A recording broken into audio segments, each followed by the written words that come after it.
നീയല്ല, നിന്നെ തീറ്റി പോറ്റി ഒരു കാവൽ പട്ടിയാക്കി വളർത്തിയ അവനെയാണ് എനിക്ക് വേണ്ടത്. പോയി വിളിച്ചോണ്ട് വാ. അതെ, നീ പറഞ്ഞ സാധനം തന്നെ ഞാൻ. കാവൽ പട്ടി. അങ്ങനൊരു പട്ടി ഇതുപോലെ നിൽക്കുമ്പോ ചാർലിച്ചാന്റെ രോമത്തെ പോലും തൊടാൻ പറ്റിയല്ലേ നിനക്ക്? മിടുക്കൻ. ചത്തുപോയ കൊല്ലന്റെ മകന് ഇത്ര ഉശിരോ? അവന്റെ എച്ചില് നക്കി നിനക്കങ്ങ് മസിൽ വെച്ചല്ലോടാ. കയ്യെടുക്ക്.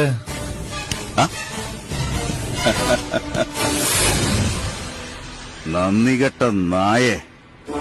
സ്വന്തം തന്തയും തള്ളയും ചുട്ടുകൊന്ന ആ ചെറ്റയുടെ തറവാട് തന്നെ കാവലിരിക്കുവല്ലടാ പന്നി.